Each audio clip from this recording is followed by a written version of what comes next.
जय श्री जगन्नाथ बेहरा सार tutorial YouTube channel को समस्त को स्वागत। पिला माने आज आम आम चतुर्थ श्रेणी नुआ भाषा महक बहिर तृतीय पाठ नकली हीरा विषयटी सुंदर भाव पढ़ी या बुझा चेष्टा करवा। ठीक अच्छे तेणु पिला माने वीडियो को जीवा पूर्वर मु समस्त को अनुरोध करुछि जे जेउ माने मोर चैनल को ए पर्यंत सब्सक्राइब करि नाहंती दया करी मोर चैनल को सब्सक्राइब करने सहित अधिक रु अधिक लाइक एवं शेयर करने को मोर अनुरोध रहिला।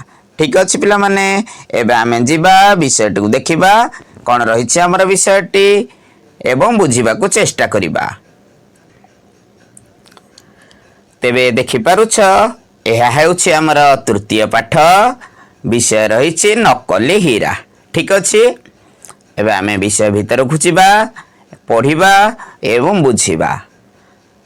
पुराणा दिनर कथा कोरापुटर जयपुर राज्य रे जणे राजा थिले। ठीक अच्छे पिला माने बहुत पुराणा दिनर कथा आम ओडिशार कोरापुटर जयपुर राज्य रे। ठीक अच्छे जो कोरापुट जिला रही पिला माने आम ओडिशार से कोरापुटर जयपुर राज्य रे जणे राजा थिले। से जणे बुद्धिमान शासक थिले। ठीक अच्छे से जो राजा कोरापुटर जयपुर राज्य रे थिले से बहुत बुद्धिमान शासक थिले। कालक्रमे से बूढ़ा होई गले। ठीक अच्छे जेतेबेले समय अतिबाहित हैला कालक्रमे से धीरे धीरे वृद्ध होई गले। निज पुओ को राजपद रे बसाइबा पाई से इच्छा कले। ठीक अच्छे पिला माने जेहेतु से राजा जनक वृद्ध होई गले तेणु से निज पुओ को सही राजपद रे बसाइबा पाई इच्छा कले। ठीक अच्छे बुझी होउछि तो तांका पुत्र को राज्य शासन रे सहायता करिबा पाई जणे ज्ञानी तथा बुद्धिमान परामर्शदाता खोजिबा को मनस्थ कले। ठीक अच्छे पिला माने जेहेतु से राजा वृद्ध होई गले तेणु से स्थिर कले तांका पुओ को सही राजपद रे बसाइबे। तेणु तांका पुत्र को राज्य शासन रे सहायता करिबा पाई ठीक अच्छे राज कार्य रे राज्य शासन रे साहाय्य करिबा पाई से जणे ज्ञानी तथा बुद्धिमान परामर्शदाता को खोजिबा को मनस्थ कले। ठीक अच्छे कारण राजा चाहूथिले तांका परे तांकर एकमात्र पुओ जणे लोकप्रिय राजा भाव रे ख्याति अर्जन करू। ठीक अच्छे कहीं से जड़े भल ज्ञानी बुद्धिमान परामर्शदाता खोजिबा को मनस्थ कले कारण से राजा चाहूथिले तांका मृत्यु परे बा तांका परे तांकर से जो एकमात्र पुत्र बा गोटिए बोली पुओ से जेपरी लोकप्रिय राजा भाव रे सुनाम अर्जन करू। ठीक अच्छे एक कथा किए चाहूथिले एक कथा से वृद्ध राजा चाहूथिले। तेणु राज दरबार रे मंत्री और पारिषद वर्ग उपस्थित रही थांती। ठीक अच्छे पिला माने सेथिपाई जो राज दरबार रे मंत्री पारिषद वर्ग बा समस्त राज कर्मचारी माने उपस्थित रही थांती। ठीक अच्छे पिला माने बुझी होछि तो राजा वर्तमान क्या खोजा चाहते जड़े ज्ञानी एवं बुद्धिमान परामर्शदाता को जी कि पुत्र को बा तांकर पुओ को राज कार्य रे राज्य शासन रे सहायता करिब। राजा समस्त को संबोधन करी पचारिले। ठीक अच्छे से जो मंत्री माने से जो पारिषद वर्ग राजा दरबार रे उपस्थित रही थिले राजा समस्त को संबोधन करी पचारिले। ठीक अच्छे पिला माने राजा वर्तमान समस्त को संबोधन करी पचारुछंती। देखि पारुछ एठारे राजांको प्रश्न कौन रही जे राजांकर प्रश्न रही ଯେ ମୁଁ ତୁମ ମାନଙ୍କୁ ଏକ ପ୍ରଶ୍ନ ପଚାରିବାକୁ ଚାହେଁ। ଠିକ ଅଛି, ଦୟାକରି ଏହାର ସ୍ପଷ୍ଟ ତଥା ଠିକ ଉତ୍ତର ଦିଅନ୍ତୁ। ଏକଥା କିଏ ଚାହୁଁଛନ୍ତି? କିଏ ପଚାରୁଛନ୍ତି? ରାଜା ପଚାରୁଛନ୍ତି। ଆପଣମାନେ କୁହନ୍ତୁ, ମୁଁ ଜଣେ ଜ୍ଞାନୀ ଓ ସଚୋଟ ରାଜା କି? ଠିକ ଅଛି ପିଲାମାନେ, ଏ କଥା ରାଜା ତାଙ୍କର ମନ୍ତ୍ରୀ ଏବଂ ପାରିଷଦ ବର୍ଗମାନଙ୍କୁ ପଚାରୁଛନ୍ତି। କହୁଛନ୍ତି ସ୍ପଷ୍ଟ ଏବଂ ଠିକ ଉତ୍ତର ଦିଅନ୍ତୁ। ଆପଣମାନେ କୁହନ୍ତୁ, ମୁଁ ଜଣେ ଜ୍ଞାନୀ ଓ ସଚୋଟ ରାଜା କି? ଠିକ ଅଛି ପିଲାମାନେ, ଏ କଥା କିଏ ପଚାରୁଛନ୍ତି? ଏ କଥା ବର୍ତ୍ତମାନ ରାଜା ବା ସେ ବୃଦ୍ଧ ରାଜା ନିଜର ରାଜ କର୍ମଚାରୀ ମାନଙ୍କୁ, ନିଜର ପାରିଷଦ ବର୍ଗ ମାନଙ୍କୁ ପଚାରୁଛନ୍ତି। ଠିକ ଅଛି ପିଲାମାନେ, ଯେହେତୁ ରାଜା ପଚାରୁଛନ୍ତି, ତେଣୁ ପାରିଷଦ ଯୋଉ ବର୍ଗ ଥିଲେ, ଯୋଉ ରାଜ କର୍ମଚାରୀ ମାନେ ଥିଲେ, ସେମାନେ ତ ନିଶ୍ଚିତ ଭାବରେ ନିଜର ରାଜାଙ୍କୁ କେବେ ହେଲେ ସେମାନେ ନିନ୍ଦା କରିବେ ନାହିଁ, କି ସଚୋଟ କି ଅଜ୍ଞାନୀ ବୋଲି କେବେ ସେମାନେ କହିବେ ନାହିଁ। ଠିକ ଅଛି, ସଚୋଟ ବା ଅଜ୍ଞାନ ରାଜା ସେମାନେ କିପରି କହିବେ ତାଙ୍କ ସମ୍ମୁଖରେ? ତେଣୁ ସେମାନେ କ'ଣ କହିଲେ? ସେମାନେ କହିଲେ, ନିଃସନ୍ଦେହ ମହାରାଜ, ଆପଣଙ୍କ ପରି ସଚୋଟ ଓ ବୁଦ୍ଧିମାନ ରାଜା ଆଉ କେହି ନାହାନ୍ତି। ଠିକ ଅଛି, କଥା କେଉଁମାନେ କହିଲେ?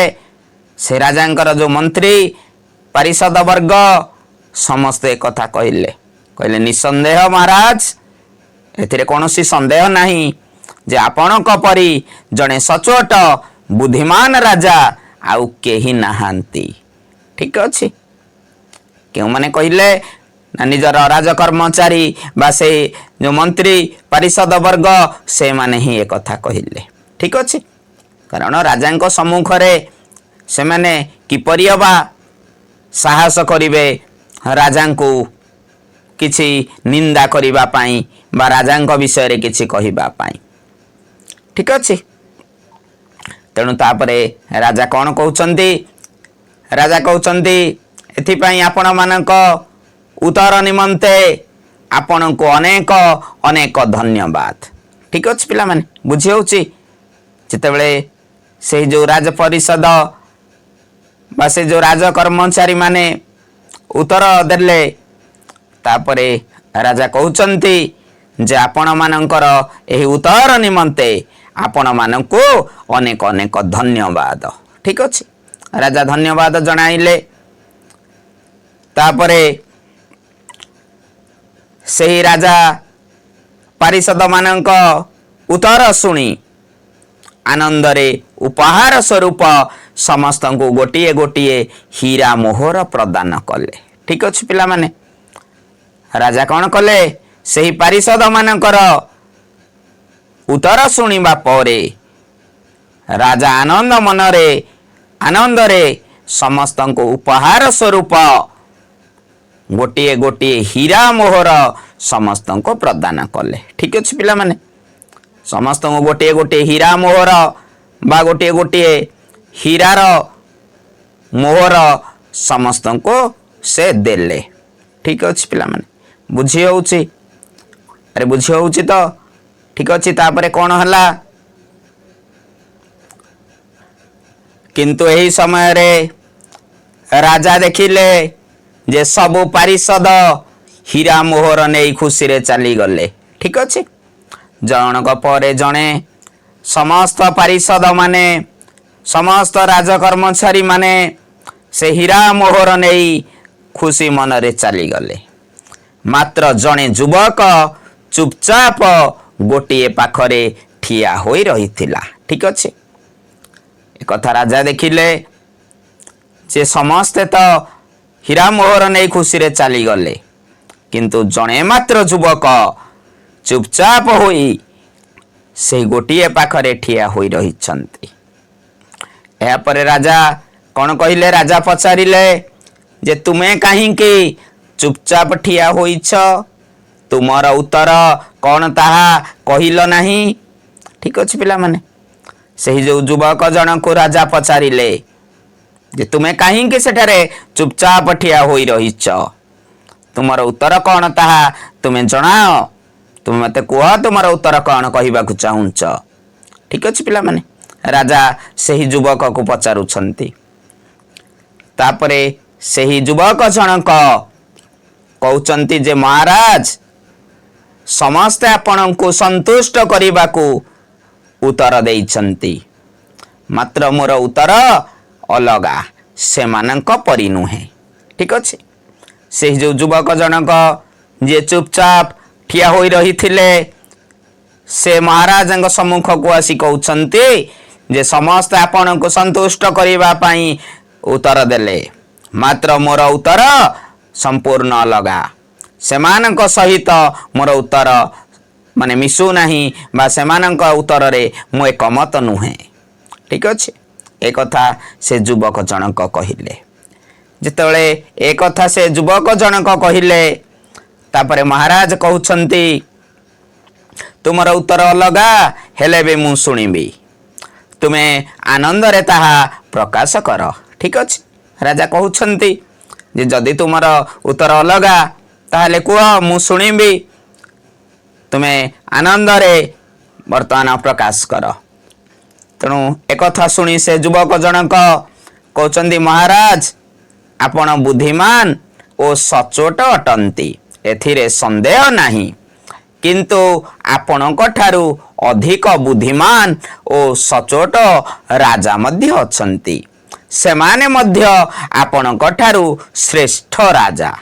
ଠିକ ଅଛି, ସେ ଯେଉଁ ଯୁବକ ଜଣକ କହିଲେ ଯେ ମହାରାଜ, ଆପଣ ବୁଦ୍ଧିମାନ ଓ ସଚ୍ଚୋଟ, ଏଥିରେ କୌଣସି ସନ୍ଦେହ ନାହିଁ, କିନ୍ତୁ ଆପଣଙ୍କ ଠାରୁ ଆହୁରି ଅଧିକ ବୁଦ୍ଧିମାନ ଓ ସଚ୍ଚୋଟ ରାଜା ମଧ୍ୟ ଅଛନ୍ତି, ସେମାନେ ମଧ୍ୟ ଆପଣଙ୍କ ଠାରୁ ଶ୍ରେଷ୍ଠ ରାଜା ଅଟନ୍ତି। ଠିକ ଅଛି, ଏ କଥା ନିର୍ଭୟରେ କିଏ ଜଣାଇଲେ? ସେହି ଯୁବକ ଜଣକ ଜଣାଇଲେ ମହାରାଜାଙ୍କୁ। ଠିକ ଅଛି ପିଲାମାନେ, ତାପରେ ମହାରାଜା କ'ଣ କଲେ?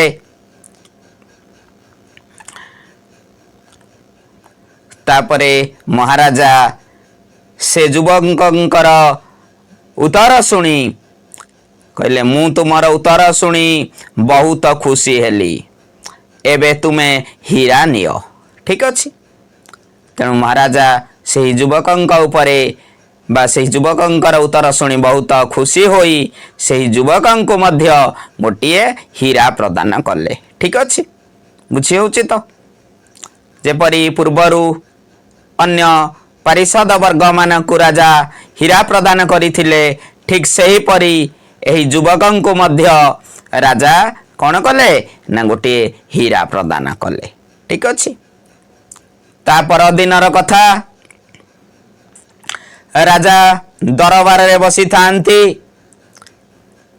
ପାରିଷଦ ମାନେ ଆସି କହିଲେ। ଠିକ ଅଛି, ତା ପରଦିନର କଥା, ରାଜା ଯେତେବେଳେ ନିଜ ରାଜ ଦରବାରରେ ବସିଥାନ୍ତି, ସେହି ଯେଉଁ ମନ୍ତ୍ରୀ ଏବଂ ଅନ୍ୟ ପାରିଷଦ ମାନେ ଯେଉଁମାନଙ୍କୁ ରାଜା ହୀରା ପ୍ରଦାନ କରିଥିଲେ, ସେହି ପାରିଷଦ ମାନେ ଆସି କହିଲେ ଯେ ମହାରାଜ, ଆମେ ଆପଣଙ୍କ ହୀରାକୁ ନେଇ ଜଣେ ହୀରା ଦୋକାନୀକୁ ଦେଖାଇବାରୁ ସେ ଯାଞ୍ଚ କରି କହିଲା କି ଏସବୁ ହୀରା ନକଲି ଅଟେ, ଆପଣ ଆମ ସହିତ ଏପରି କାହିଁକି କଲେ? ଠିକ ଅଛି ପିଲାମାନେ, ତା ପରଦିନ ଯେତେବେଳେ ରାଜା ଦରବାରରେ ବସିଥାନ୍ତି, ସେହି ପାରିଷଦ ମାନେ ଆସି କହିଲେ ଯେ ମହାରାଜ, ଆପଣ ଆମ୍ଭମାନଙ୍କୁ ଯେଉଁ ହୀରା ପ୍ରଦାନ କରିଥିଲେ, ଆମ୍ଭେମାନେ ସେ ହୀରାକୁ ନେଇ ଯେତେବେଳେ ଜଣେ ଦୋକାନୀଙ୍କୁ ଦେଖାଇଲୁ, ସେହି ଦୋକାନୀ ଜଣକ ସେହି ହୀରା ଗୁଡ଼ିକୁ ଯାଞ୍ଚ କରି କହିଲେ କି ଏହି ହୀରା ଗୁଡ଼ିକ ସବୁ ନକଲି ଅଟେ, ଯେ ଆପଣ ଆମ ସହିତ କାହିଁକି ଏପରି କଲେ, ଆମ୍ଭମାନଙ୍କୁ କାହିଁକି ଆପଣ ନକଲି ହୀରା ପ୍ରଦାନ କଲେ? ଠିକ ଅଛି, କେଉଁମାନେ ପଚାରୁଛନ୍ତି ଏକଥା? ଯେଉଁ ପାରିଷଦ ମାନେ ହୀରା ନେଇ ତା ପୂର୍ବ ଦିନ ଯାଇଥିଲେ, ସେହି ପାରିଷଦ ମାନେ ଆସି ରାଜାଙ୍କୁ ପଚାରୁଛନ୍ତି। ଠିକ ଅଛି ପିଲାମାନେ, ବୁଝି ହେଉଛି? ଏହାପରେ ରାଜା କ'ଣ କହିଛନ୍ତି ଏହା ଶୁଣି ରାଜା କହୁଛନ୍ତି ଯେ ଅପେକ୍ଷା କର, ତୁମର ସବୁ ପ୍ରଶ୍ନର ଉତ୍ତର ଦେଉଛି। ତୁମେମାନେ ସମସ୍ତେ ମୋତେ ସନ୍ତୁଷ୍ଟ କରିବା ପାଇଁ ଭୁଲ ଉତ୍ତର ଦେଇଛ, ସେଥିପାଇଁ ତୁମମାନଙ୍କୁ ନକଲି ହୀରା ଦିଆଯାଇଛି। ଠିକ ଅଛି, ଏକଥା କିଏ କହିଲେ? ଏକଥା ମହାରାଜ କହିଲେ। ତୁମେମାନେ ସମସ୍ତେ ମୋତେ କେବଳ ସନ୍ତୁଷ୍ଟ କରିବା ପାଇଁ, ମୋତେ ଆନନ୍ଦ କରିବା ପାଇଁ ବା ମୋତେ ଆନନ୍ଦିତ କରିବା ପାଇଁ ଭୁଲ ଉତ୍ତର ଦେଇଛ, ସେଥିପାଇଁ ତୁମମାନଙ୍କୁ ନକଲି ହୀରା ଦିଆଯାଇଛି। ଠିକ ଅଛି, ଏକଥା କିଏ କହିଲେ? ମହାରାଜା କହିଲେ ବୁଝିପାଇଲ ତୁମମାନଙ୍କୁ କାହିଁକି ନକଲି ହୀରା ଦିଆଯାଇଛି? ଏବେ କାରଣ ତୁମେମାନେ ସମସ୍ତେ ମୋତେ କେବଳ ସନ୍ତୁଷ୍ଟ କରିବା ପାଇଁ, ମୋତେ କେବଳ ଆନନ୍ଦିତ କରିବା ପାଇଁ ତୁମେମାନେ ସବୁ ଭୁଲ ଉତ୍ତର ଦେଇଛ। ଠିକ ଅଛି, ସେଥିପାଇଁ ହିଁ ତୁମମାନଙ୍କୁ ନକଲି ହୀରା ଦିଆଯାଇଛି। କିନ୍ତୁ ଏହି ଯୁବକ ମୋ ପ୍ରଶ୍ନର ଉପଯୁକ୍ତ ଉତ୍ତର ଦେଇଥିବାରୁ ତାହାକୁ ଅସଲି ହୀରା ଦିଆଯାଇଛି। ଠିକ ଅଛି, ତାପରେ ମହାରାଜା କହୁଛନ୍ତି କିନ୍ତୁ ଏହି ଯେଉଁ ଯୁବକ ଜଣକ ମୋ ପ୍ରଶ୍ନର ସଠିକ ଉତ୍ତର ଦେଇଥିବାରୁ ବା ଉପଯୁକ୍ତ ଉତ୍ତର ଦେଇଥିବାରୁ ତାହାକୁ ଅସଲି ହୀରା ବା ଅସଲି ହୀରା ପ୍ରଦାନ କରାଯାଇଛି। ଠିକ ଅଛି, ଏକଥା କିଏ କହୁଛନ୍ତି? ଏକଥା ମହାରାଜ ଅନ୍ୟାନ୍ୟ ପାରିଷଦ ବର୍ଗମାନଙ୍କୁ କହୁଛନ୍ତି। ଠିକ ଅଛି, ତାପରେ ମହାରାଜା କହୁଛନ୍ତି ଯେ ସମସ୍ତେ ଜାଣି ରଖ, ମୋ ଅନ୍ତେ ମୋ ପୁତ୍ରର ମୁଖ୍ୟ ପରାମର୍ଶଦାତା ଭାବେ ଏହି ଯୁବକ ନିଯୁକ୍ତ ହେବେ। ଠିକ ଅଛି, ମହାରାଜା କହୁଛନ୍ତି ଯେ ସମସ୍ତେ ଜାଣି ରଖ, ମୋ ଅନ୍ତେ ବା ମୋ ମୃତ୍ୟୁ ପରେ ମୋ ପୁତ୍ରର ବା ମୋ ପୁଅର ମୁଖ୍ୟ ପରାମର୍ଶଦାତା ଭାବରେ ଏହି ଯୁବକ ଜଣକ ନିଯୁକ୍ତ ହେବେ। ଠିକ ଅଛି, ଏକଥା ରାଜା ସମସ୍ତ ପାରିଷଦ ବର୍ଗମାନଙ୍କୁ କହୁଛନ୍ତି। ତାପରେ ସମସ୍ତ ପାରିଷଦ ବର୍ଗମାନେ କ'ଣ କହୁଛନ୍ତି?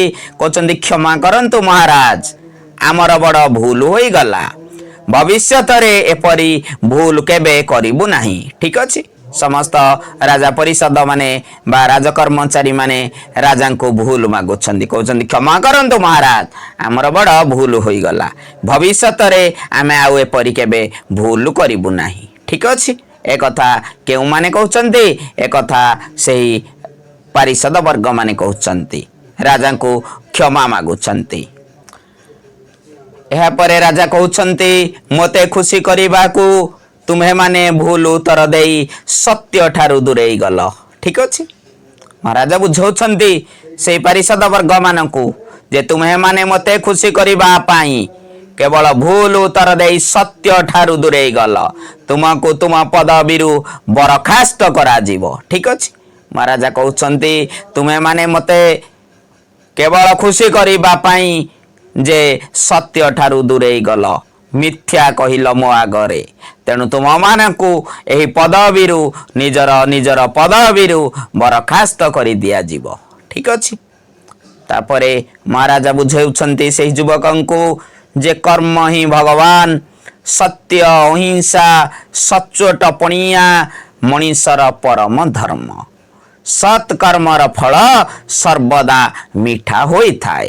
ଠିକ ଅଛି ପିଲାମାନେ, ମହାରାଜା ବୁଝାଉଛନ୍ତି ସେ ଯୁବକ ଜଣଙ୍କୁ, ଯେଉଁ ଯୁବକ ଜଣକ ସତ୍ୟ କହିଥିଲେ, ତେଣୁ ରାଜା ବୁଝାଉଛନ୍ତି ଯେ କର୍ମ ହିଁ ଭଗବାନ। ଠିକ ଅଛି ପିଲାମାନେ, ଆମେ କର୍ମ କରିବା, କାରଣ କର୍ମ ହେଉଛି ଭଗବାନ ବା କର୍ମ ହିଁ ଭଗବାନ, ସତ୍ୟ, ଅହିଂସା, ସଚ୍ଚୋଟପଣିଆ ମଣିଷର ପରମ ଧର୍ମ। ଠିକ ଅଛି, ଆମେ ସଦା ସର୍ବଦା ସତ୍ୟ କହିବା, ଅହିଂସା ଆଚରଣ କରିବା, ସଚ୍ଚୋଟପଣିଆ ଦେଖାଇବା, ଏହା ହେଉଛି ପ୍ରତ୍ୟେକ ମଣିଷର ପରମ ଧର୍ମ।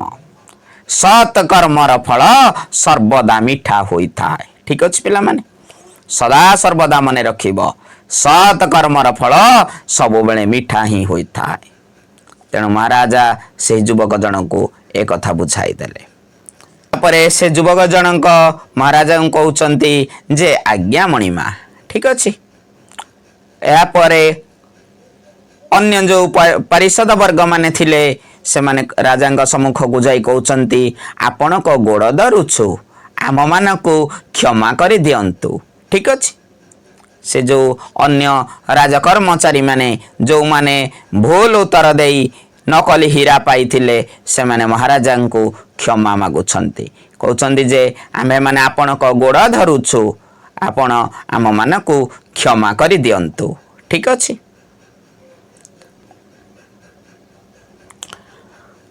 तेणु महाराजा कहउचंती जे मने रख कर्म ही भगवान सत कर्म सत चिंता मानव उन्नतिर मूल आधार सचोट पणिया हेउछि मानविकता तो सामद करिबा अनुचित तुम मानकर प्रत्येक कार्य प्रजा मानक हित पई हेबा उचित। ठीक अछि। महाराजा समस्त को बुझाउछंती जे मने रख कर्म ही भगवान सत कर्म सत चिंता मानव उन्नतिर मूल आधार जे सचोट पणिया हेउछि प्रकृत मानविकता तो सामद करी बा सदा सर्वदा अनुचित कहा घरे केबे तो सामद करिबा उचित नुहे तुम मानकर प्रत्येक कार्य प्रजा मानकर हित पई हेबा उचित। ठीक अछि। बुझाउछंती महाराजा समस्त पारिषद वर्ग मानकु। ठीक अछि।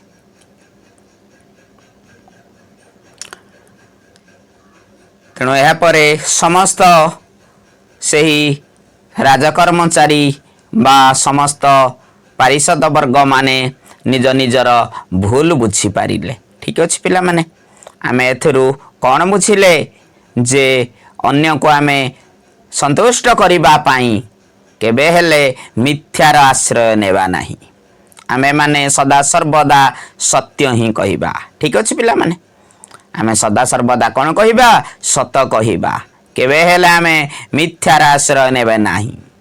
ठीक अछि। सब बेले आमे माने सत कहिबा को चेष्टा करिबा एवं कर्म करिबा को चेष्टा करिबा कारण कर्म ही भगवान। ठीक अछि। एवं आमे सब बेले सचोट पणिया हेबा एवं सब बेले कोन करिबा सत कर्म सत चिंता करिबा को चेष्टा करिबा। ठीक अछि। आमे काहारी को तोषामद करिबा नाही जीवन रे आमे भल कर्म कले निश्चित भाव रे आमे आम भल फल बा उपयुक्त कर्म फल पाइबा। ठीक अछि। एवं जदि पिला माने मोर भिडियोटी तुम मान को भल लागे तेबे निश्चित भाव रे मोर चैनल को सब्सक्राइब करिबा सहित अधिक रु अधिक लाइक एवं शेयर करिबा को भूलिबो नाही एवं निजर मतामत मध्य कमेंट माध्यम रे देबा पई मोर अनुरोध। ठीक अछि। इथरे देखा हबा आउ एक नुआ भिडियो रे नुआ अध्याय रे से पर्यंत रहुछि। जय जगन्नाथ जय हिंद।